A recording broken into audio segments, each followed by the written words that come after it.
الحمد للہ رب العالمین والصلاة والسلام علی سید الانبیاء والمرسلین اما بعد فاعوذ باللہ من الشیطان الرجیم بسم اللہ الرحمن الرحیم الحمد للہ 2026 سن ہجری سن عیسوی اور 1447 سن ہجری کا رمضان کا 25واں درس قرآن لے کر آپ کی خدمت میں حاضری کا شرف حاصل ہوا ہے۔ تمام ہمارے جو بھائی بہن ہمیں سماعت فرما رہے ہیں ان سب کو السلام علیکم ورحمۃ اللہ وبرکاتہ ومغفرتہ۔ آج انشاءاللہ جو ہمارا عنوان ہے وہ ہے عالم بنیں مفتی بنیں، اور اس کے ضمن میں عالم بنائیں مفتی بنائیں، اپنے بچوں کو علماء بنائیں، مفتیان کرام بنائیں، اپنی بچیوں کو عالمہ بنائیں، مفتیہ بنائیں۔ اس پر انشاءاللہ ہم کلام کریں گے۔ اس سلسلے میں آیت ہے 122 نمبر سورہ توبہ کی، انشاءاللہ اس پر کلام ہوگا۔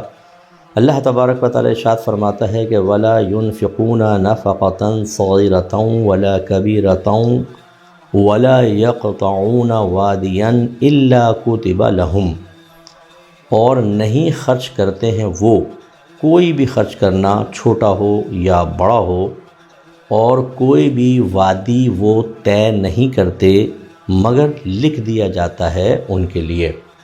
یہ لفظی ترجمہ مطلب یہ ہے کہ مسلمانوں میں سے، مومنین میں سے راہ خدا میں آدمی جو کچھ بھی خرچ کرتا ہے، اور اسی طرح جو اللہ کی راہ میں سفر طے کرتا ہے، وہ سب لکھ لیا جاتا ہے۔ اور کیوں لکھ لیا جاتا ہے؟ لِيَجْزِيَهُمُ اللَّهُ أَحْسَنَ مَا كَانُوا يَعْمَلُونَ، تاکہ اللہ تبارک و تعالی ان کے سب سے اچھے کاموں کی جزا عطا فرمائے۔ تو اس سے معلوم ہوا کہ جو کچھ ہم کر رہے ہیں وہ سب لکھا جاتا ہے، اور بروز قیامت ڈے آف ججمنٹ جب قائم ہوگا تو اللہ تبارک و تعالی اس کا بہترین بدلہ عطا فرمائے گا۔ وضاحت تھوڑی سی سماعت فرمائیں کہ یہاں پر ترجمہ کرتے ہوئے ہم نے کہا کہ مسلمان یا مومن جو خرچ کرے، ویسے لفظ ہیں وَلَا يُنْفِقُونَ نَفَقَةً، اور وہ لوگ جو خرچ کریں، لیکن چونکہ آخرت میں اجر صرف مسلمان کے لیے ہے۔ قرآن کی بے شمار آیات ایسی ہیں کہ کافر جو بھی نیک عمل کرے گا، یا تو اللہ تعالیٰ اس کو دنیا میں اس کا بدلہ دے گا، اور بدلے کی صورت یہ ہوگی کہ اللہ تعالیٰ اس کو مزید مال دے دے گا، عزت دے گا، شہرت دے گا، حسن دے گا، جمال دے گا، فوقیت دے گا، جیسا کہ اکثر آپ اپنے اطراف میں آج کل دیکھ رہے ہیں۔ اور یا پھر اسے دولت ایمان سے مالا مال کر دے گا۔ یہ بڑا انعام ہو سکتا ہے کہ اگر کوئی انگریز، کوئی غیر مسلم اچھا کام کرتا ہے، جیسے غریبوں کی مدد کر رہا ہے، اور بے لوث، بغیر کسی طرفداری کے، مسلمانوں کی بھی فلاں فلاں کے ہو سکتا ہے، اللہ تبارک و تعالی اس کو، اس کے عمل کو قبول فرمائے اور اپنے ازلی فیصلے کے مطابق اسے ایمان کی دولت سے مالا مال کر دے۔ لیکن اگر کوئی حالت کفر میں مر گیا تو یاد رکھیں کتنے بھی اس نے اچھے نیک عمل کیے، قرآن یہی کہتا ہے کہ اس کے سارے عمل برباد ہو جائیں گے، اور آخرت میں کافر کے لیے کوئی حصہ نہیں ہے، اس کے لیے صرف عذابات ہیں۔ خلاصہ کلام یہ ہے کہ جنت میں جانے کے لیے سب سے بڑی شرط صاحب ایمان ہونا ہے۔ صاحب ایمان ہوں گے تو اعمال کی قدر ہوگی، اگر صاحب ایمان ہی نہیں ہے تو اعمال برباد۔ اور اللہ تعالیٰ کی ذات بے نیاز ہے، کسی نے اللہ پہ کوئی احسان نہیں کیا۔ ان نیک اعمال کی توفیق بھی اللہ نے ہی انہیں عطا فرمائی ہے۔ بعض اوقات اللہ تعالیٰ ایک مسلمان کی مدد مسلمان کے ذریعے کرواتا ہے، اور کبھی غیر مسلمین کو ان کی خدمت پر معمور کر دیتا ہے۔ لہٰذا یہ کہنا کہ یہ انگریز تو اتنی خدمت کر رہے ہیں، وہ خدمت کر نہیں رہے، اللہ تعالیٰ ان کے دل میں ڈالتا ہے، کروا رہا ہے، ورنہ لاکھوں انگریز ایسا نہیں کر رہے۔ وہ کیوں نہیں کر رہے؟ چلیں اس کا بتائیں۔ اگر یہ کر رہے ہیں تو یہ اللہ کی توفیق سے ہے۔ تو اس لیے اللہ کی ذات بے نیاز ہے۔ اللہ تعالیٰ نے ایک معیار مقرر کر لیا ہے کہ حالت ایمان میں دنیا سے رخصت ہوگے تو پھر آخرت میں انعام ہے، ورنہ نہیں۔ تو یہاں مسلمان مراد ہے۔ پھر اللہ نے جو فرمایا کہ صغیرۃ ولا کبیرہ، چھوٹا یا بڑا، تو اللہ تعالیٰ کی بارگاہ میں حقیقتاً مقدار نہیں دیکھی جاتی، اخلاص دیکھا جاتا ہے، تقوی دیکھا جاتا ہے۔ نبی کریم صلی اللہ علیہ وسلم نے بلکہ ارشاد فرمایا کہ بعض اوقات صدقے کا 1 درہم 1 لاکھ درہم سے بڑھ جاتا ہے۔ صحابہ کرام علیہم الرضوان نے عرض کیا رسول اللہ وہ کیسے؟ فرمایا کسی کے پاس لاکھوں دراہم ہوتے ہیں، وہ ان میں سے 1 لاکھ دے دیتا ہے، اور کسی کے پاس صرف 2 ہی ہوتے ہیں، وہ ان میں سے 1 دے دیتا ہے۔ تو آپ غور کریں کہ اگر دیکھا جائے اس نے اپنے بہت سارے مال کا کچھ حصہ دیا ہے اور اس غریب نے اپنے مال کا آدھا حصہ دیا ہے، تو زیادہ تو یہ بڑا۔ ایک بات تو یہ ہوتی ہے۔ دوسرا اخلاص ہوتا ہے۔ آپ کو بتایا، پہلے بھی ہم اس پہ کلام کر چکے ہیں کہ بعض اوقات انسان ریاکارانہ طور پہ خرچ کرتا ہے، وہ ضائع ہو جاتا ہے۔ اسی طرح احسان جتا دینا بعد میں، یا کسی کو پر طنز کرنا، تکلیف پہنچا دینا، لا تبطلوا صدقاتکم بالمن والاذى كالذي ينفق ماله رياء الناس۔ اپنے صدقات کو احسان جتا کر اور تکلیف پہنچا کر اس شخص کی طرح ضائع نہ کرو جو لوگوں کو دکھانے کے لیے مال خرچ کرتا ہے۔ اس آیت میں دونوں چیزیں شامل ہو گئیں۔ بعض لوگ دکھاوے کے لیے کرتے ہیں، خوب دکھاتے ہیں اور سناتے ہیں، مسجدوں میں اعلان ہونا چاہیے، فوٹو بھی چھپنے چاہیے، ابا کے نام کی تختی بھی پنکھے کے نیچے لگنی چاہیے، مسجد میں لگنی چاہیے، نہ ہو تو ان کو مزہ ہی نہیں آتا، اور اس کے بعد پوری زندگی سنا سنا کے اس سے عزتیں سمیٹتے رہتے ہیں، کیش کرتے رہتے ہیں۔ میرے بھائی بہن جو ہمیں سن رہے ہیں، دیکھیں اللہ ہی قبول کرنے والا، رد کرنے والا ہے، لیکن ظاہر شرع کے موافق جب آپ اس طرح کرتے ہیں تو نہ صرف آپ کا عمل ضائع ہو جاتا ہے بلکہ بروز قیامت اس پر سزا بھی ملے گی۔ اس لیے ہم پر غصہ کرنے کے بجائے اپنی عادات کو بدلیں، نفس پہ غالب آنا سیکھیں۔ نیک اعمال آخرت کے لیے کیے جاتے ہیں، دنیا میں کیش کرنے کے لیے نہیں کیے جاتے۔ کاش یہ آپ کی سمجھ میں آ جائے۔ تیسری چیز یہ ہے کہ رزق حلال سے ہونا چاہیے، حرام سے اللہ تعالیٰ بالکل قبول نہیں کرتا۔ اور چوتھا یہ وہی اخلاص کہ اللہ کی رضا ہونی چاہیے، کوئی دنیاوی فائدہ نہ ہو، دیگر چیزیں نہ ہوں۔ پھر یہاں تو فرمایا کہ اور نہیں خرچ کرتے وہ، کچھ خرچ کرنا چھوٹا ہو یا بڑا مگر وہ لکھ لیا جاتا ہے اور پھر اس پہ جزا ملے گی۔ تو کیا ہر طرح کے خرچ پہ جزا ملے گی؟ کیونکہ یہاں تو کوئی تعین نہیں ہے۔ اگر کوئی معاذ اللہ ثم معاذ اللہ شراب پینے میں خرچ کرے، فضولیات میں خرچ کرے، گانے باجوں میں، تماشوں کے اندر، بیکار کاموں کے اندر خرچ کرے تو کیا اس پر اجر ہے؟ نہیں۔ اس کا مطلب ہے کہ دیگر آیات اور احادیث کو ملائیں تو آیت یہ کہتی ہے یا مقصود الہی یہ ہے کہ جب کوئی شخص رزق حلال سے اخلاص کے ساتھ اور اللہ کی رضا کی خاطر کوئی صدقہ کرتا ہے اور راہ خدا میں صدقہ کرتا ہے، ان مقامات پر خرچ کرتا ہے جہاں پر خرچ کرنے کی ترغیب قرآن و حدیث میں موجود ہے، اور اس کے بعد اس کو سناتا وناتا نہیں ہے، تو وہ لکھ لیا جاتا ہے، محفوظ ہو جاتا ہے، اور اللہ تعالیٰ آخرت میں اس کا بدلہ دے گا۔ اسی طرح اللہ نے فرمایا کہ اور وہ کوئی وادی طے نہیں کرتے ہیں۔ وادی طے مطلب وادی جو پہاڑ کے نیچے ہوتی ہے اس کو وادی کہتے ہیں۔ اب یہ سفر کرتے تھے لوگ، تو ہر سفر جو ہے وہ ایسا نہیں ہوتا کہ اس پہ اجر کا تعین ہو، بلکہ وہی ہوتا ہے جو اللہ تبارک و تعالیٰ کی رضا کی خاطر آپ نے کیا ہو۔ ایک طالب علم سیکھنے گھر سے نکلتا ہے، جب تک وہ باہر رہے گا اللہ کی راہ میں شمار ہوگا، لیکن یہ دینی علوم کے ساتھ خاص ہے، دنیاوی علوم کے ساتھ نہیں۔ اچھا، دنیاوی علوم سے مراد کیا ہے؟ وہ جو بالکل دنیا کے لیے ہوں، یہ ذہن میں رکھیں۔ بعض اوقات قرآن و حدیث کو انسان دنیا کے لیے حاصل کر رہا ہے تو اس کے حق میں وہ دنیاوی علوم ہیں، اگرچہ دین کے ہیں۔ اور ایک آدمی فزکس کیمسٹری پڑھ رہا ہے اور بالکل اللہ کی رضا کی خاطر، اور اس لیے کہ ان مضامین کے ذریعے جو کچھ ہو رہا ہے اسپیس میں، زمین میں، ہمارے اطراف میں، اور جو کمپاؤنڈز بنے ہوئے ہیں، میں ان کے بارے میں جانوں گا کہ اللہ کا علم کتنا وسیع ہے، اس سے مجھے اللہ کی معرفت حاصل ہوگی، اور اس کی عظیم قدرت پر جب میں مطلع ہوں گا تو مزید میں اللہ کے قریب ہوں گا، مزید اللہ تعالیٰ کی محبت میرے دل میں بیدار ہوگی۔ تو اس کے لیے پھر وہ دنیاوی علوم نہیں رہے، وہ دینی علوم بن گئے۔ اس میں تفصیل ہے، لیکن اتنا میں نے اجمالی طور پہ آپ کو عرض کیا۔ ہم سمجھتے ہیں بس جو یونیورسٹی کالج میں پڑھا رہے ہیں دنیا کا ہے، اور جو ادھر پڑھا رہے ہیں وہ دین کا ہے۔ ہاں، بغیر کسی نسبت کے تو یہی ہے، لیکن جب ہم نسبت کر دیتے ہیں اللہ کی رضا اس شخص کے جو اس کو حاصل کر رہا ہے، اور اس کی نیت، اس کا اخلاص، اس کی سوچ، اس کی فکر، تو پھر یہ تھوڑے سے احکام بدل جایا کرتے ہیں۔ تو ایک تو دین کے لیے نکل رہا ہے آدمی، کو اجتماع کے لیے جا رہے ہیں، آپ کسی اچھی نیک محفل کے لیے جا رہے ہیں اور اخلاص کے ساتھ جا رہے ہوں۔ ہمیشہ جب محافل میں آپ شرکت کریں، چاہے وہ نعتیہ محفل ہو، کوئی قرات کی محفل ہو، مسجد میں کوئی جلسہ اجلاس ہو رہا ہو، تو اخلاص کے ساتھ جائیں، اللہ کی رضا کی خاطر جائیں، جس کی علامت یہ ہے کہ سب سے پہلے اپنے آپ کو ٹٹولیں کہ میں کوئی کسی خاص چیز کی وجہ سے تو نہیں جا رہا۔ مثال کے طور پہ جیسے میں عرض کرتا ہوں، بعض ہمارے بھائی ناراض بھی ہو جاتے ہیں، ناراض مت ہوا کریں، میں بہت اخلاص سے بات کرتا ہوں، بہرحال اللہ ہی بہتر جانتا ہے کہ میرے اخلاص کی کیفیت کیا ہے۔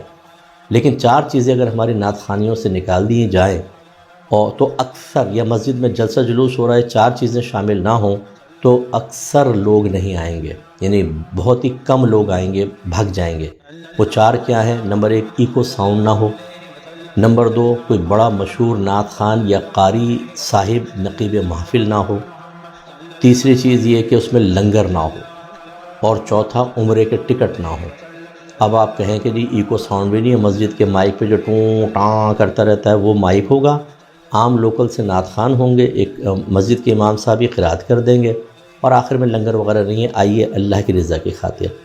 میرے خیال میں مجھ پہ غصہ کرنے کے بجائے اگر آپ دیانتدارانہ سوچیں گے تو آپ کہیں گے مجھ صاحب آپ ٹھیک کہہ رہے ہیں، بہت ہی کم لوگ ہوں گے جو اب گھر سے نکل کر آئیں گے۔ تو جب آپ کسی محفل میں جاتے ہیں تو کم از کم اپنا اخلاص تو ٹھیک کر لیں، کم از کم عشق رسول کو تو آپ صحیح طرح پرکھ لیں، محبت رسول کے تقاضے تو پورے کر لیں۔ میں نے دیکھا ہے کہ اگر کسی جگہ کسی بڑے نعت خوان کا اعلان ہو اور پوری مسجد بھری ہو، لیکن بعد میں کہہ دیا جائے کہ بھی بڑے معذرت چاہتے ہیں وہ نہیں آئے، ان کی طبیعت خراب ہو گئی، آدھے سے زیادہ مجمع چلا جاتا۔ کیوں چلے گئے آپ اللہ کے نبی کے لیے آئے تھے، ان کے ذکر کے لیے آئے تھے، یا نعت خوان کے لیے آئے تھے؟ آپ نے خود ظاہر کر دیا کہ آپ کی دلچسپی صرف نعت خوان سے تھی، اللہ اس کے رسول اور ان کے ذکر سے نہیں تھی۔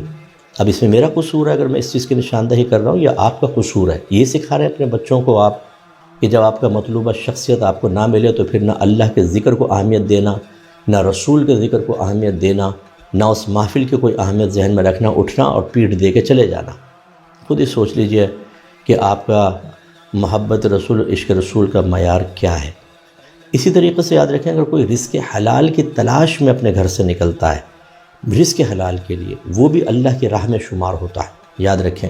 تو یہ بہرحال یہ لکھا جائے گا، لکھے گا کون؟ یہ دو فرشتے ہوتے ہیں جن کو کرامن کاتبین کہتے ہیں، اور یہ ہمارے دائیں بائیں ہوتے ہیں۔ جو اس طرف فرشتہ ہوتا ہے وہ نیکیاں لکھتا ہے، جو اس طرف فرشتہ ہوتا ہے وہ بدیاں لکھتا ہے، گناہ لکھتا ہے، اور یہ نامہ اعمال اللہ کی بارگاہ میں پیش ہوتے ہیں۔ اور جب یہ اچھا ہوگا تو اللہ تعالیٰ فرما رہا ہے کہ برود قیامت اللہ تعالیٰ اس کا بہترین بدلہ دے گا جو کچھ وہ کرتے رہے تھے۔ اس سے معلوم ہوا، ہم نے اس پہ پروگرام بھی کیا تھا، درس قرآن کیا ہے، کہ ڈے آف ججمنٹ موجود ہے، اس میں ہمیں اچھے اعمال کا بدلہ ملے گا۔ اچھا، یہاں ذکر صرف اچھے اعمال کا ہوا تو کیا مطلب برے اعمال پہ گرفت نہیں ہوگی؟ بالکل، تو بے شمار آیات ایسی موجود ہیں۔ جب ایک فضیلت کو آپ ذہن میں رکھتے ہیں تو فوراً دوسری جانب بھی توجہ کیا کریں۔ جو اکثر میں اپنے درد کا اظہار کرتا رہتا ہوں کہ ہم یہ تو ہمارے بھائی پوچھتے ہیں مفتی صاحب کو نوافل بتا دیں، بڑی رات آ رہی ہے، روزے کی فضیلت بتا دیں، ہم کون سی چیز پڑھیں، گھر میں پریشانی آ گئی وظیفہ بتا دیں۔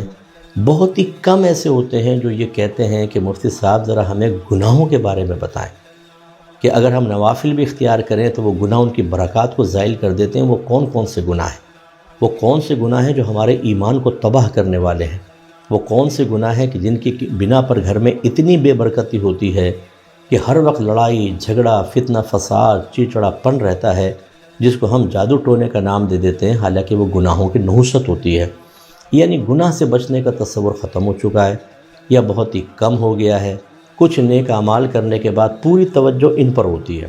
ہم نے حج بھی کیا ہوا ہے، عمرہ کیا ہوا ہے، بچیوں کی شادی کروائی ہے، رمضان میں راشن ڈلوا دیتے ہیں، ہم نے 50 لوگوں کو افطار کروایا ہے، نماز پڑھتے ہیں، روزہ رکھتے ہیں، قرآن پاک کی تلاوت کرتے ہیں، 1000 بار درود پاک پڑھتے ہیں، بہت پیاری بات ہے۔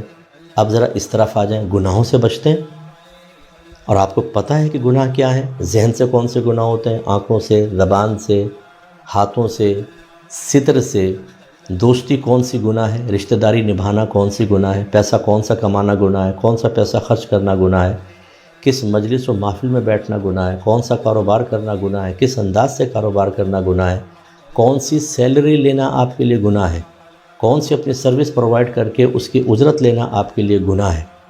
معلوم ہے؟ نہیں معلوم۔ تو یہ تو ابھی میں نے تھوڑی سی باتیں ذکر کی، اس پر توجہ کامل ہونی چاہیے، اس پر بھی رکھیے لیکن اس پر زیادہ ہونی چاہیے، کیونکہ بروز قیامت یہ بھی حدیث سے ہم بیان کر چکے ہیں کہ آپ پہاڑوں کے برابر نیکیاں لائیں گے، اور اگر آپ نے حقوق العباد میں کوتاہی کی ہوگی تو خدا نخواستہ ایسا نہ ہو کہ آپ کی نیکیاں دوسروں کو دے کر اور ہمیں جہنم میں ڈال دیا جائے۔ حدیث میں نے آپ کو سنائی تھی، ذرا یاد کیجئے گا، ورنہ جو ڈے آف ججمنٹ کے بارے میں، قیامت کے بارے میں حدیث ہے، جو درس قرآن ہے، عنوانات لکھے ہوں گے، آپ یوٹیوب پہ سرچ کر لیں، اسی رمضان کے ہیں تو آپ کو مل جائیں گے۔ اب آگے چلتے ہیں، جو میرا اصل موضوع تھا، یہ تو ضمن ایک آیت تھی اللہ تعالیٰ فرماتا ہے کہ وما کان المؤمنون لینفروا کافۃ، اور مسلمانوں سے یہ تو ممکن نہیں ہے کہ علم دین سیکھنے کے لیے سب کے سب اپنے گھروں سے نکل جائیں، تو پھر کیا کریں؟ فلولا نفر من كل فرقة منهم طائفة لیتفقهوا فی الدین ولینذروا قومهم اذا رجعوا الیہم لعلهم یحذرون۔ تو ایسا کیوں نہیں ہوتا کہ ان کے ہر گروہ میں سے ایک جماعت باہر نکلے تاکہ وہ دین کی سمجھ حاصل کریں، اور چاہیے کہ پھر وہ اپنی قوم کو ڈرائیں، کب؟ جب یہ ان کی طرف واپس لوٹ کر آئیں، تاکہ اس امید پر کہ وہ ترک عبادات اور ارتکاب گناہ سے بچیں۔ تو اس میں اللہ تعالیٰ نے فرض کفایہ کی طرف اشارہ فرمایا ہے۔ یاد رکھیے کہ علوم دو طرح کے ہوتے ہیں، جس کا سیکھنا لازم ہوتا ہے، یعنی جن کا سیکھنے کو ہم دو جہت سے لازم کر سکتے ہیں۔ ایک تو وہ جو ہر عاقل بالغ مسلمان مرد و عورت پر لازم ہے کہ اس کو سیکھیں، انہیں کہتے ہیں فرض عین۔ اور ایک ہوتے ہیں کہ جو ہر ایک کے لیے نہیں ہوتا، جیسے اللہ نے ارشاد فرمایا اگر ایک شہر میں سے ایک دو آدمیوں نے بھی سیکھ لیا پورے سٹی میں سے تو کافی ہے، باقی گناہ گار نہیں ہوں گے، اسے کہتے ہیں فرض کفایہ۔ تو فرض عین کے اندر بار بار جو ہم کہتے ہیں ایک لفظ فرض علوم، یہ شامل ہوتے ہیں۔ اس میں عقیدہ بما دلیل، اور عقائد کے اندر اللہ کی ذات، صفات، نبی، رسول، نبوت، رسالت، آسمانی کتابیں، جنت، دوزخ، جن، فرشتے، تقدیر، آخرت، یہ عنوانات کم از کم یہ ان کا پورا مفہوم، اس عقیدے کی توضیح، تشریح، صحیح وضاحت اور ان کے دلائل، یہ سیکھنا ضروری ہوتا ہے۔ دوسرا ہوتا ہے احکام شرعیہ عملیہ، یعنی وہ احکام جن کا تعلق ہمارے عمل سے ہوتا ہے۔ اس میں عبادات ہیں، معاملات ہیں اور مناکحات ہیں۔ عبادات میں نماز، روزہ، حج، زکوٰۃ، قربانی وغیرہ۔ پھر نماز میں چونکہ طہارت ہوتی ہے تو طہارت سے متعلقہ سارے مسائل۔ معاملات میں جو بھی مالی معاملات ہیں، سب تجارت، مضاربت، شرکت، خرید و فروخت، اسی طرح کرائے پر لینا دینا، اور مناکحات میں نکاح سے متعلقہ ساری چیزیں۔ تیسری چیز ہوتی ہے صغیرہ، کبیرہ، ظاہری، باطنی گناہوں کی معرفت۔ معرفت مانے اچھی طرح پہچان کہ یہ گناہ کیا ہے، اس کی وضاحت کیا ہے، کن صورتوں میں حرام، کن صورتوں میں جوازی صورت بھی ہو سکتی ہے، ان کی برائی کیا ہے، اس کو پہچاننے کا طریقہ کیا ہے، علامات کیا ہیں، اور علاج کا طریقہ کیا ہے، اور اس پر استقامت کا طریقہ کیا ہے، یہ سب سیکھنا ہوتا ہے۔ اس کو فرض علوم کہتے ہیں، اور یہ فرض عین ہے۔ جیسے آدمی بالغ ہو یہ اس کو آ جانے چاہیے۔ اب فوراً کیسے آئیں گے؟ پہلے بھی آپ کو بتایا تھا کہ جب بچے 7 سال کے ہوں تو ان کو سکھانا شروع کر دیں، 10 سال میں کافی تک 3 سال میں کور کریں گے، اور پھر وہ بلوغت تک سارے علوم آ جانے چاہیے، یعنی فرض علوم آ جانے چاہیے جو اس کی ایج کے اعتبار سے ضروری ہیں۔ پھر بلوغت کے بعد تھوڑا تھوڑا اور سلسلہ جاری رکھ کر جو تھوڑا سا ایڈوانس کہہ لیں آپ، جو چیزیں ہوتی ہیں کہ جو چھوٹے بچوں کے ذہن میں فوراً نہیں آ سکتی، وہاں پر وہ کور ہو جاتی ہیں، لیکن بیسکس بلوغت سے پہلے پہلے کور ہونی چاہیے۔ دوسرا فرض کفایہ ہوتا ہے۔ اب جیسے ہم علماء ہوتے ہیں نا تو ہم فرض کفایہ حاصل کرتے ہیں، وہ اس طرح کے جو ہماری ضرورت کے نہیں ہیں، دوسروں کی ضرورت کے ہیں، لیکن ہمیں پتہ ہے ان کے پاس ٹائم نہیں ہے، وہ پڑھ نہیں سکتے ہیں، ہر ایک کو اتنی ذہنی اور وقتی سہولتیں حاصل نہیں ہوتی ہیں، صلاحیتیں ان کے پاس نہیں ہوتی ہیں، تو ہم ان کو سیکھ لیتے ہیں۔ دوسروں کی ضرورت کے مسئلے جب ہم سیکھتے ہیں جو بہت ضروری ہوتے ہیں اور وقت پہ ان کو بتاتے ہیں، اس کو فرض کفایہ کہتے ہیں۔ اسی لیے علماء کا مقام عام آدمی سے زیادہ رکھا گیا ہے کہ عام آدمی تو فرض عین سیکھتا ہے، اور یہ فرض عین بھی سیکھتے ہیں، اور دوسروں کی ضرورت کے سیکھ کر، یعنی فرض کفایہ سیکھ کر ان کے درجات بلند ہو جاتے ہیں۔ اور پھر یاد رکھیں کہ یہ جو سیکھنے والے ہوتے ہیں ان میں مختلف کیٹیگریز ہوتی ہیں۔ یہ پہلے بھی میں شکوہ کر لیں آپ یا درد کا اظہار کر لیں کہ ہمارے نزدیک سب برابر ہیں۔ اب تو ہم نے جو اسٹیج پر نظر آئے وہ برابر ہوتا ہے۔ نعت خان، قاری حضرات، نقیب محفل، علماء ایک ساتھ بیٹھے ہوتے ہیں، ہم کہتے ہیں سب برابر ہیں۔ نہیں، یہ برابر نہیں ہے۔ عالم کو اللہ نے بڑی عزت دی ہے۔ جو علماء سے متعلق میرا درس قرآن ہے، ایک دفعہ پھر اس کو آپ سن لیجئے گا، انشاءاللہ آپ دیکھیں گے کہ نعت خان، نقیب محفل، حافظ قرآن، درود پاک پڑھنے والے، تہجد گزار، یہ تو بیچارے ایک عالم کی گرد تک بھی نہیں پہنچ سکتے، چاہے ہزاروں جمع ہو جائیں۔ اور یہ فتویٰ میرا نہیں ہے، یہ آپ کے نبی کا ہے، لہٰذا سنے بغیر مجھ پر اٹیک مت کر دیجیے گا جی یہ کیا بات کہہ رہے ہیں۔ نعت خان کی تو بڑی عزت اور احترام ہوتا ہے، ہم نے کب منع کیا، لیکن عالم جیسا نہیں ہوتا ہے۔ یہ آپ نے اپنی کم علمی کی وجہ سے سب کو برابر کر دیا، بلکہ طبقہ علماء میں آپ کو ایک چھوٹی سی ترتیب بتاتا ہوں کہ جو صرف دور حدیث کر لیتے ہیں اور صحیح پڑھا ہو وہ عالم ہو جاتا ہے، اور یہ 8 سال میں تقریباً ہوتا ہے۔ ہم یہاں 5 سال میں کرواتے ہیں اپنی اکیڈمی میں، اور بہترین کرواتے ہیں۔ اس کے بعد جو ہے وہ 2 سال تخصص ہوتا ہے جس کو مفتی کورس کہتے ہیں، ہم اسے 1 سال میں کراتے ہیں، تو 6 سال میں ہمارے پاس بچہ عالم مفتی بن جاتا ہے۔ دیگر اداروں کے اندر انہوں نے اپنے سلیبس کو تھوڑا پھیلایا ہوتا ہے اور وہ اپنے طریقے سے کر رہے ہیں، جس پہ کوئی تنقید نہیں ہے، اور وہ ماشاءاللہ 8 سال میں عالم، 2 سال میں مفتی، یہ مفتی صاحب بن جاتے ہیں۔ لیکن ہر مفتی جو پہلے عالم ہوا، اس کے بعد مفتی کا مقام عالم سے تھوڑا زیادہ ہوتا ہے۔ اس کے بعد پھر مفتیان کرام 2 طرح کے ہوتے ہیں، ایک وہ کہ جن میں جو سابقہ مسائل ہیں پہلے زمانے میں لکھے گئے ان کو تبدیل کرنے کی کوئی صلاحیت نہیں ہوتی، یعنی ان کو اسباب ستہ ہم کہتے ہیں کہ تغیر زمانہ کے اعتبار سے بعض اوقات ایسے اسباب پیدا ہو جاتے ہیں کہ ایک مسئلہ پہلے اکابرین نے بیان کیا، لیکن موجودہ دور میں بیانی وہ بیان نہیں ہوگا بلکہ دوسرا بیان ہوگا، اور اس میں جو تبدیل کرنے والے ہوتے ہیں انہیں معلوم ہوتا ہے کہ اگر وہ سابق علماء اس زمانے میں ہوتے تو وہ قول چھوڑ کر اسی قول کو اختیار کرتے جو ہم بیان کرنے والے ہیں۔ یہ صلاحیت ہر ایک کے اندر نہیں ہوتی ہے، اور یہ جرت بھی نہیں کرتے ہیں، بیان اٹھایا مسئلہ بیان کر دیا، حالانکہ عرف بدل گیا ہے، اور وہ پرانے مسئلے فتاوی رضویہ میں بہار شریعت میں بیان کر دیا، اپنے زمانے کے عرف کو نہیں دیکھا۔ اعلیٰ حضرت امام اہل سنت رضی اللہ تعالی عنہ ارشاد فرماتے ہیں کہ جو مفتی اپنے زمانے کے عرف سے ناواقف ہو وہ فتویٰ دینے میں ضرور جاہل ہے، مفتی جاہل ہے، عرف پہ جو واقف نہ ہو۔ اور اسی طریقے سے ایک جگہ فرمایا جس کا مفہوم یہ ہے کہ جو مفتی اپنے زمانے کے لوگوں کی عقول، طبیعتوں، عرف وغیرہ سے ناواقف ہو وہ فتویٰ دے گا تو یا تو گناہ کرے گا یا ظلم کرے گا۔ تو ایسے بہت سارے مفتیان کرام ہوتے ہیں جن میں اجتہادی صلاحیت بالکل بھی نہیں ہوتی، اور وہ بس یہ یہاں سے اٹھایا یہاں، اور جب ان سے کہیں یہ کہاں سے، جی بہار شریعت میں لکھا ہے، فتاوی رضویہ میں، فلاں فتح عالمگیری میں، بالکل ٹھیک ہے، آپ نے صحیح جگہ سے اٹھایا، اس کا انکار نہیں ہے، لیکن کیا آپ کے اندر اتنی صلاحیت ہے کہ آپ یہ جانچ پرکھ سکتے کہ بیانی بہار شریعت کے یہ مسئلہ اس وقت عرف کے تبدیل ہو جانے کی وجہ سے بیان نہیں کیا جا سکتا بلکہ اس میں تبدیلی پیدا ہوگی؟ یہ بڑا مسئلہ ہے۔ اسی لیے یہ بھی میں کبھی کبھی عرض کرتا ہوں، بہرحال جو کروا رہے ہیں ان پہ کوئی تنقید نہیں ہے، معاذ اللہ ثم معاذ اللہ، نہ میں اپنے آپ کو عقل کل سمجھتا ہوں، لیکن ہمارے ہاں بعض اوقات تخصص کے اندر، بعض اوقات، ہر جگہ کا دعویٰ نہیں ہے، بعض اوقات بعض جگہوں پر بڑی بڑی کتابیں تو رکھی ہوئی ہیں کہ آپ اس کا اگر تخصص کا سلیبس دیکھیں تو آپ کہیں کیا زبردست سلیبس ہے، لیکن ایک مفتی کے اندر صلاحیت کی، بیداری کی، انفرادی کوشش نہیں کی جاتی، اور وجہ پھر اور اس کا نتیجہ یہ نکلتا ہے کہ وہ خود ان کتابوں کے بغیر بعض اوقات مسئلہ تک بیان نہیں کر سکتا، نہ وہ سوچ سکتا ہے، نہ اجتہاد کر سکتا ہے۔ بہرحال پہلے عالم، پھر عام مفتی، پھر مفتی جو مجتہد فی المسائل کہہ لیں آپ، ان کو نام دے دیں، وہ ہوتے ہیں، اور ان کا مقام ان دونوں سے بلند و بالا ہوتا ہے۔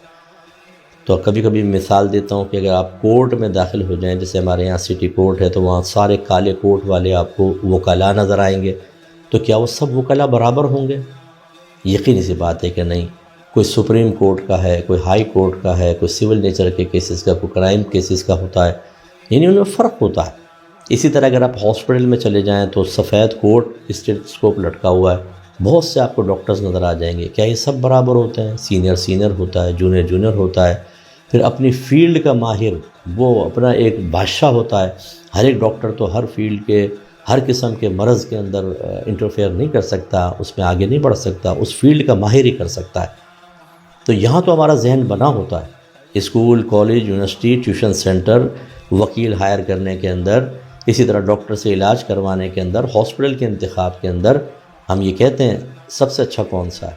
نہیں، یہ ٹھیک نہیں ہے، لیکن جب ہم دین کی طرف آتے ہیں سب برابر ہے۔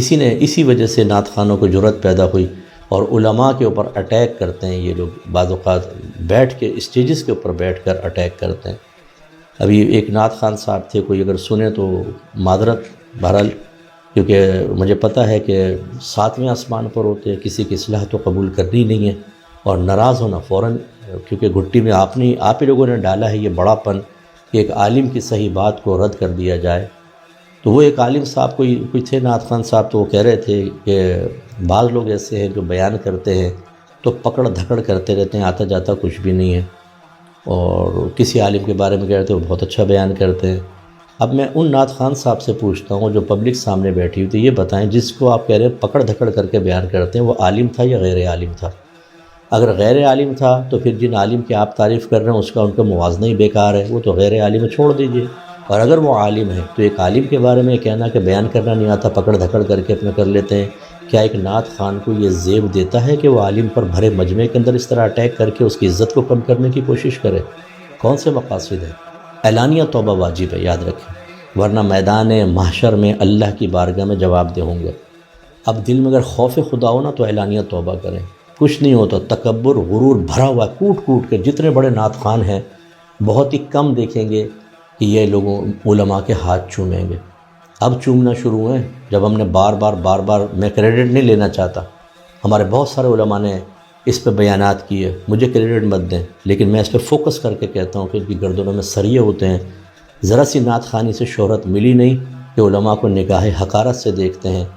ایک عالم ان کے ساتھ بیٹھا ہوتا ہے، کبھی ایسا نہیں کریں گے کہ ہاتھ چومیں، کیونکہ آپ معروف ہیں اور وہ غیر مشہور نہیں ہیں، تو اس کا مطلب ہے آپ بلند و بالا ہو گئے۔ بہرحال اللہ توبہ کی توفیق عطا فرمائے۔ اعلانیہ گناہ کی توبہ اعلانیہ ہوتی ہے اور یہ گناہ ہے، ایک عالم کی تضحیق کرنا، تحقیر کرنا، توہین کرنا، اس کے بارے میں بیڈ کمنٹس دینا، چاہے آپ نے نشاندہی نہیں کی کہ وہ کون ہے کیا ہے۔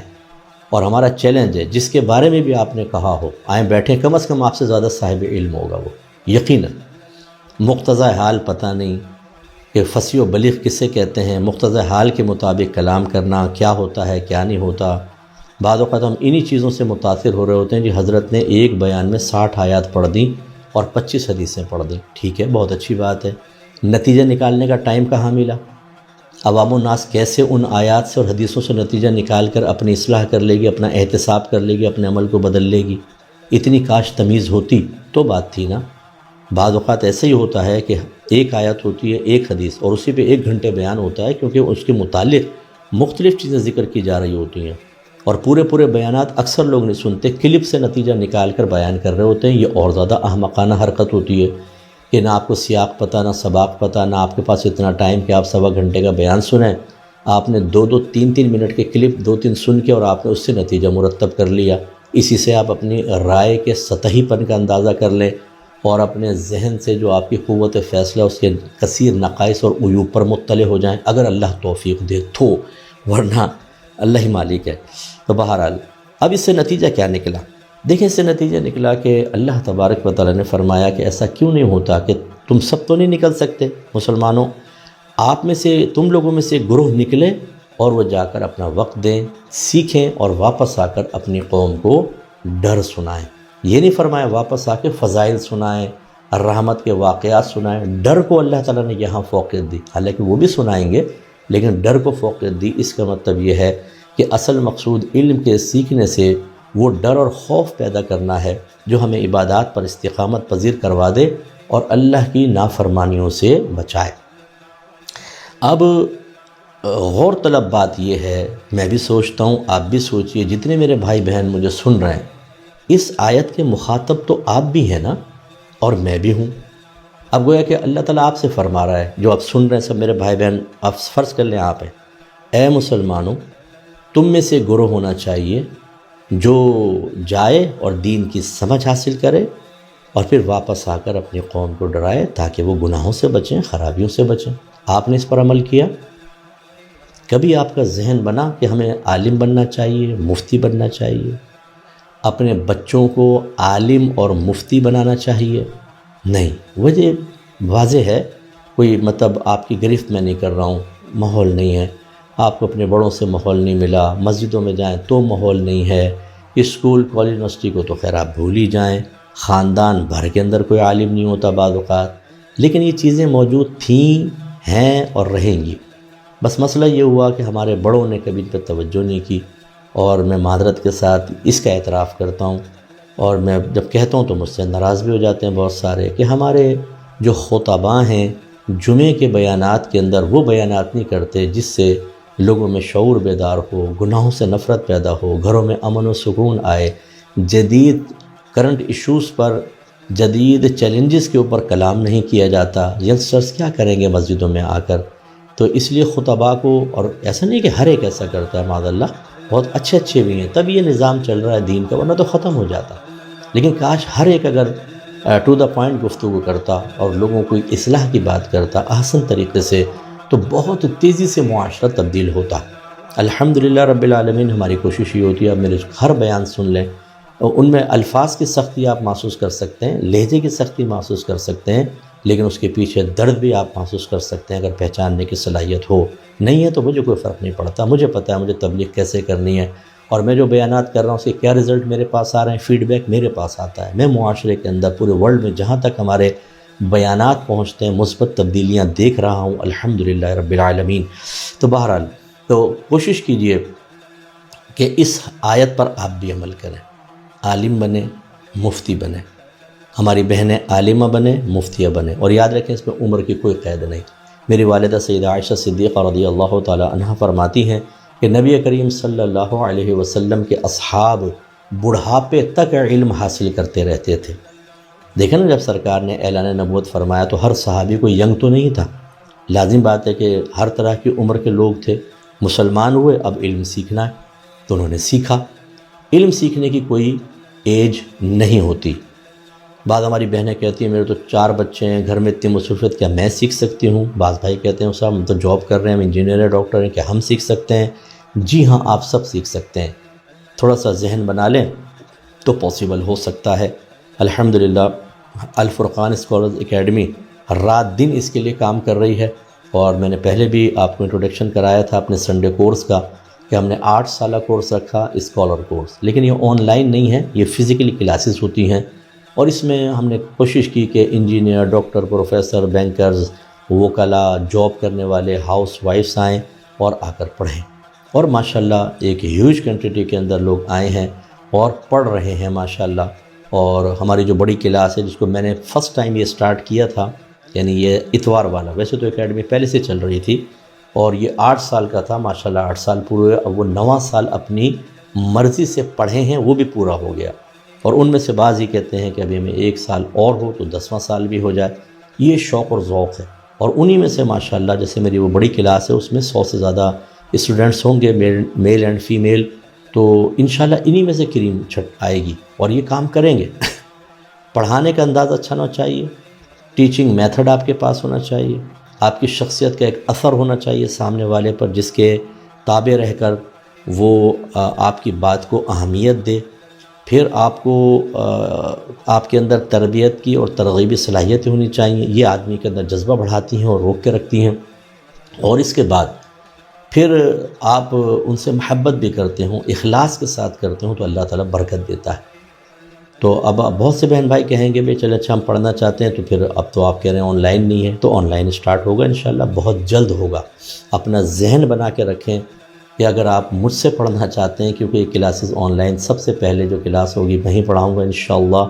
پھر یہ کہ کیونکہ مضامین زیادہ ہو جاتے ہیں نا، پھر ٹیچر ایڈ کرنے ہی ہوتے ہیں، لیکن اس کی انیشیل کلاسز پہلی جو ہوں گی وہ انشاءاللہ میں ہی پڑھاؤں گا، اور میں ساتھ چلتا رہوں گا، اور اس میں تقریباً ابھی ہمیں تھوڑا سا ٹائم چاہیے۔ وجہ اس کی یہ ہے، یہ جو میری چھوٹی اکیڈمی ہے یہاں پہ جگہ کی تھوڑی سی تنگی ہے، انشاءاللہ عز و جل اب میری بڑی اکیڈمی بن رہی ہے جس میں ہمارے بہت سارے بہن بھائی پوری دنیا سے تعاون کر رہے ہیں، اور ماشاءاللہ وہ تیزی سے تعمیر ہو رہی ہے۔ اس کے بعد پھر وہاں ہم پورا سسٹم قائم کریں گے، اور آن لائن درس نظامی بہت ہی بیسٹ وے میں ہوگا، اور آپ پھر دیکھیں کہ علم کی ابھی بھی ہم خدمت کر رہے ہیں۔ ہم نے اسی جگہ سے ہزاروں عالم بنا لیے ہیں، عالمات بن گئی ہیں ماشاءاللہ، جو اپنے ادارے قائم کر کے چلا رہے ہیں بہت سے، تو وہاں تو پھر بہت ہی زیادہ بڑے پیمانے پر ہوگا۔ آپ ذہنی طور پہ تیار رہیں، انشاءاللہ آپ کو بھی ہم دعوت دیتے ہیں، آپ عالم بنیں، مفتی بنیں۔ دوسرا یہ کہ اپنی اولاد کو عالم بنائیں، مفتی بنائیں۔ اچھا آپ کہیں گے اس سب کیا امپورٹنس ہے کہ ایک عالم بنائیں، مفتی بنائیں، ہم دنیاوی جگہ سے چھڑوا کر پھر عالم مفتی بنائیں؟ دیکھیں بہت ضروری ہے، میں نے حدیث پہلے بھی ذکر کی تھی، بخاری کی حدیث نمبر 100 ہے، ذرا دوبارہ سن لیں، اس پر کلام کرتے ہیں۔ اللہ تعالیٰ فرماتا ہے کہ ان اللہ لا يقبض العلم انتزاعا ينتزعه من العباد، بے شک اللہ تعالیٰ ایسا نہیں کرے گا، یعنی قرب قیامت کی بات ہو رہی ہے کہ بے شک اللہ تعالیٰ ایسا نہیں کرے گا کہ لوگوں کے سینوں سے علم کو کھینچ لے، ولیکن يقبض العلم بقبض العلماء، لیکن اللہ تعالیٰ علماء کو وفات دے کر علم کو کھینچے گا، یعنی عالم فوت ہوگا، اس کی کوئی ہے ہی نہیں اب سکھانے والا۔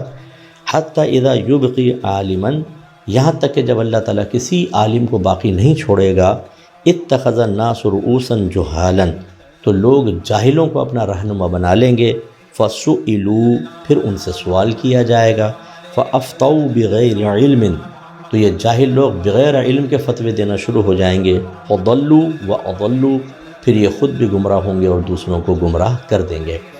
تو چونکہ گمراہی بہت تیزی سے پھیل رہی ہے، علماء ہی نہیں ہوں گے، لوگوں کو مسائل کون سکھائے گا، گناہوں کی معرفت کون دے گا، عبادات کے طریقے کون بتائے گا، کاروبار کے طریقے کون بتائے گا۔ یہ دور ایک ایسا ہے کہ ہمیں ایسے علماء تیار کرنے ہیں جو ہر شعبہ ہائے زندگی میں رہنمائی کی صلاحیت رکھتے ہوں۔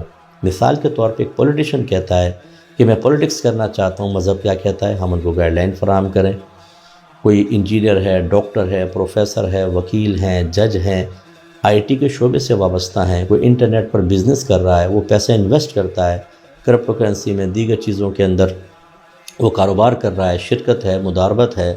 اب آپ کو پتہ ہے کہ مارکیٹ میں لین دین کے معاملات بدل چکے ہیں، امپورٹ ایکسپورٹ میں چونکہ غیر مسلمین آپ کے ساتھ وابستہ ہوتے ہیں، کچھ ٹرم اینڈ کنڈیشن ان کے مطابق لگانی ہوتی ہے، اس کی وجہ سے خرید و فروخت کا کیا معاملہ ہوتا ہے۔ تو اس طریقے سے اب موجودہ دور میں ہمیں کثیر علماء چاہیے، ایسی عالمات، بچیوں میں عالمات۔ ہمارے یہاں بہت سے ادارے چل رہے ہیں، 4 سال کا کورس، 3 سال کا کورس، اور میں یہ محسوس کرتا ہوں، کوئی ناراض نہ ہو، کہ وہ بچیاں اتنی مؤثر نہیں ہوتی ہیں، ان کو اپنی ضرورت کا تھوڑا بہت تو مل جاتا ہے، تھوڑا بہت کہوں گا، اس کو زیادہ نہیں، لیکن دوسروں کو دینے کے سلسلے میں یا معاشرے میں ایک بڑا کام کرنے کے سلسلے میں ان کے پاس وہ چیزیں نہیں ہوتی ہیں۔ ایسی بچیاں تیار کرنا بھی ضروری ہیں، عالمات اور مفتیات، کہ عورتیں ان کو اپنا مرجع بنائیں اور ان سے گائیڈ لائن لیں، تاکہ مردوں سے اختلاط کم سے کم ہو۔ بچیاں تیار ہونی چاہیے، اس کے لیے اپنے بچوں کو آگے کرنا بہت ضروری ہے۔ خدا را، میں تو کہتا ہوں ہر بچے کو اپنے عالم اور مفتی بنا دے۔ اگر آپ کے دل میں یہ خوف ہے کہ کھائے گا کمائے گا کہاں سے، بالکل بے فکر رہیں، ایک فٹ پاتھ والے کو بھی اللہ تعالیٰ کھانا دیتا ہے۔ آپ کہیں گے صاحب وہ تو ذلت کے ساتھ اس کو ملتا ہے، جی، لیکن عالم کو عزت کے ساتھ ملے گا انشاءاللہ، معاشی مسئلہ بھی حل ہوگا۔ اب چونکہ یہ صرف میرے ایک درس ہے، اس میں پوری میں تفصیل تو بیان نہیں کر سکتا، کہ اس کا طریقہ کار ہوتا ہے کہ کس طرح علم سیکھنا ہے اور ساتھ ساتھ دنیاوی علوم بھی سیکھنے ہیں، اور اس کے بعد اپنے اندر صلاحیتیں بیدار کر کے آپ ارننگ بھی اچھی کر سکتے ہیں، دین کی خدمت بھی ہو، اور رزق حلال وافر مقدار میں آپ کو مل سکتا ہے۔ ہماری اکیڈمی میں 99.99% سٹی کا بچہ پڑھتا ہے، اور ویل ایجوکیٹڈ لوگ پڑھ رہے ہیں، تو ماشاءاللہ دین بھی پڑھ رہے ہیں، دنیا بھی پڑھ رہے ہیں، اور آگے جا کر بہت سے ماشاءاللہ چیلنجز کا سامنا کر کے اور اچھے انداز سے دین کی خدمت کر رہے ہیں۔ تو ہر بچے کو کریں، ورنہ کم از کم ایک بچے کو عالم، ایک بچی کو عالمہ، ایک بچے کو مفتی اور بچی کو مفتیہ بنا لیں۔ یہ 4 نہیں ہو گئے، عالمہ مفتیہ بنائیں، ایک بچے کو عالم مفتی بنا لیں۔ اگر لڑکا لڑکی ہیں تو بہت اچھا ہے۔ میدان معاشر میں مجھے دعائیں دیں گے آپ سب بچوں کا، اس لیے کہا کہ اگر آپ، لیکن رجحان دیکھیے گا، ہم زبردستی کے قائل نہیں ہیں، میں تو حافظ پہ بھی زبردستی کے قائل نہیں ہوں کہ زبردستی حفظ کروانا۔ بچوں کو رجحان دیکھیں، اگر مائل ہیں تو روکیں نہیں۔ میدان محشر میں آپ کی عزت دیکھنے والی ہوگی۔ اور اگر آپ کہیں 4 بچے ہیں، سب کے سب عالم بننا چاہتے ہیں، آپ نے کہا نہیں بھائی تم 3 تو دنیا کی طرف جاؤ، ایک کافی ہے۔ جب میدان محشر میں اس ایک کو عزت مل رہی ہوگی، اس کی فیملی کو VVIP پروٹوکول مل رہا ہوگا، جب یہ جنت میں اعلیٰ مقام پر جا رہا ہوگا، تو آپ کے 3 جو باقی بچے ہوں گے، شاید وہ آپ کی طرف سوالیہ نگاہیں اٹھا کر کہیں کہ یہ آپ نے ہمارے ساتھ کیا کیا تھا، ہماری فیملی پیچھے رہ گئی، یہ پروٹوکول ہمیں تو ملا ہی نہیں، حالانکہ ہم کرنا چاہ رہے تھے اور آپ نے منع کر دیا۔ یاد رکھیں، جب آپ دین سیکھتے ہیں تو دنیا کا کوئی نقصان نہیں ہوتا۔ میں نے آپ کو بتایا، ہمارے یہاں پہ بچے اسکول، کالج، یونیورسٹی میں پڑھ رہے ہوتے ہیں اور دین بھی پڑھ رہے ہوتے ہیں، بس اس کا طریقہ کار ہوتا ہے کہ اتنا آسان کر دیں دین کو کہ ان کی دنیاوی پڑھائی بھی ڈسٹرب نہ ہو۔ آئیے الفرقان اسکالرز اکیڈمی کو جوائن کریں۔ جب تک درس نظامی سٹارٹ نہیں ہوتا، بہت سے ہمارے بھائی بہن پڑھائی چھوڑ چکے ہیں، مطالعہ چھوڑ چکے ہیں، لکھنا چھوڑ چکے ہیں، اپنی دیگر جو معاشی مسائل ہیں، معاشرتی مسائل ہیں اور خاندانی مسائل ہیں، ان میں الجھ چکے ہیں۔ اب ان کا دوبارہ تعلیم کی طرف آنا تھوڑا سا مشکل ہوتا ہے، تو درس نظامی آسان ہم کر دیں گے، اتنا بھی نہیں ہے کہ حلوہ بن جائے، اس کے لیے ذہنی طور پہ تھوڑا سا پہلے تیار ہونا ہوتا ہے، اور اس کے لیے بیسٹ وے یہ ہے کہ آپ ہماری اکیڈمی سے فرض علوم کورس کر لیں، تو آپ پڑھنے کی طرف آ جائیں گے، ذہن تھوڑا یاد کرنے کی طرف، سننے کی طرف، سمجھنے کی طرف آ جائے گا، ردھم بن جائے گا۔ فرض علوم کورس کمپلیٹ ہو جائے، ویسے تو یہ 1 سال تک ہی محیط ہوتا ہے، تقریباً 4 ماہ کے اس میں سیشنز ہوتے ہیں، اور پھر پورا آپ سیکھ لیں گے اور اس میں انشاءاللہ درس نظامی تک پہنچ جائیں گے، اور آپ آرام سے۔ اور اگر پہلے فرض علوم کیا ہوا ہے تو تھوڑے سے شارٹ کورسز کر لیں، عربک لینگویج کورس، وراثت کورس، طہارت کورس، وہ اور زیادہ وسعت کے ساتھ ہوتے ہیں۔ جب الگ کورس رکھا جاتا ہے تو جو چیزیں فرض علوم پڑھاتے ہوئے نہیں ہوتی وہ اس میں کور ہو جاتی ہیں۔ تو اس طریقے سے آپ کر کے اپنے آپ کو پہلے عادی بنا لیں، اور جب درس نظامی کا اعلان ہو تو پڑھ کر دیکھ لیجئے گا، مشکل لگے تو بہرحال الگ بات ہے۔ کوشش میری یہ ہوگی کہ آپ کو انتہائی آسان کر کے علم دین سکھایا جائے، اور ایک وقت آئے کہ آپ بھی عالمہ بنیں اور بروز قیامت علماء کی صفوف میں اٹھیں اور اللہ کی بڑی رضا حاصل کریں۔ اللہ تعالیٰ سے دعا ہے کہ رب کریم جو کچھ ہم نے سنا ہم سب کو اس پر عمل پیرا ہونے کی توفیق عطا فرمائے، آمین۔ وآخر دعوانا ان الحمد للہ رب العالمین۔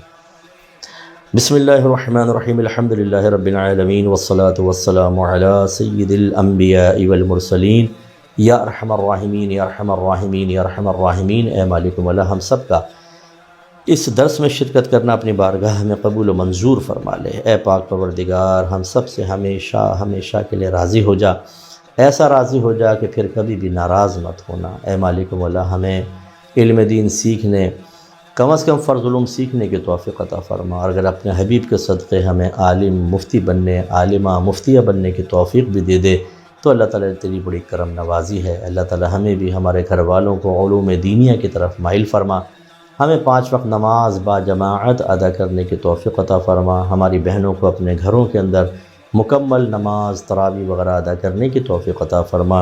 اے اللہ، ہم میں اس رمضان میں اگر کوئی ایسا شخص ہے جو گناہوں سے نہیں بچ پا رہا، روزوں میں کوتاہی ہو رہی ہے، نماز میں اللہ اس کو ہمت دے، ہدایت دے، اور رمضان کی مبارک ساعتوں کو اس طرح بے دردی سے ضائع کرنے سے بچنے کی توفیق عطا فرما۔ اے پاک پروردگار، ہمارے تمام مسائل تیرے پیش نظر ہیں، ہماری پریشانیاں، فکریں، ذہنی ٹینشنز، اے پاک پروردگار ان سب کو دور فرما دے۔ اے مالک مولا، غیب سے ہماری مدد فرما، جتنی میری بہنیں پریشان حال ہیں کسی بھی وجہ سے، اللہ تعالیٰ ہماری بہنوں کو ذہنی سکون عطا فرما، غیب سے ان کی مدد کر مالک مولا۔ اسی طرح ہمارے جو بھائی پریشان ہیں کسی بھی وجہ سے، تو جانتا ہے مالک، غیب سے اسباب بنا دے، ان کی زندگیوں کو پرسکون بنا دے، گھر میں خوشی ہو، مسکراہٹیں ہوں، ایک دوسرے کی قدر ہو، پیار ہو، محبت ہو، الفت ہو، اتحاد و اتفاق ہو۔ اے اللہ، لڑائی جھگڑا، فتنہ فساد، اختلاف رائے، بے برکتی، جھنجھلاہٹ، چڑچڑاپن، بڑوں سے بے ادبی، بچوں کے ساتھ بدتمیزی، اللہ تعالیٰ ان تمام خرافات کو ہمارے گھروں سے دور فرما دے۔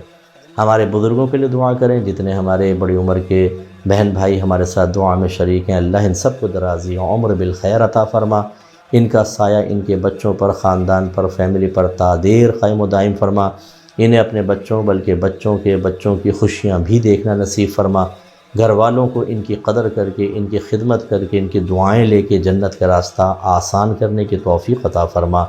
اے اللہ، ان میں سے جو بیمار ہیں، کسی بھی وجہ سے پریشان ہیں، ان کی بیماریاں اور ساری پریشانیاں دور کر دے، انہیں قابل رشک صحت سے نواز۔ اے پاک پروردگار، انہیں تا حیات کبھی کسی کا محتاج نہ کرنا، چلتے ہاتھ پیر دنیا سے رخصت ہونے کی توفیق عطا فرمانا۔ اے اللہ، یہ دعائیں ہم سب کے حق میں بھی قبول فرما لے۔ خصوص دعا فرمائے ہمارے ان بھائی بہنوں کے لیے جو ہماری اکیڈمی الفرقان اسکالرز اکیڈمی کے ساتھ مالی تعاون کرتے ہیں اور ہمیں آسانی فراہم کرتے ہیں، اور واقعی اس سے دین کا کام تیزی سے ہوتا ہے۔ اللہ تعالیٰ ان سب کو برکتوں سے نواز دے۔ اے اللہ، انہیں بھی کبھی کسی کا محتاج نہ کرنا، ان کی اولاد کو ان کا فرما بردار رکھنا۔ ہسبینڈ وائف ہیں تو اللہ تعالیٰ آپس میں قابل رشک محبت عطا فرما، کبھی ان کے آپس میں جدائیاں نہ ہوں۔ مالک و مولا، ان کے علم میں، عمر میں، روحانی قوتوں میں، درجات میں، رزق حلال میں، کاروبار میں، صحت میں، عمل میں بے حد برکت عطا فرما۔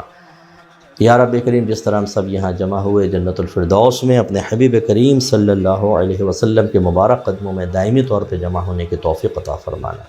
صلی اللہ تعالی علی خیر خلقہ و نور عرشہ سیدنا و مولانا محمد وعلی آلہ وصحبہ اجمعین برحمتک یا ارحم الراحمین۔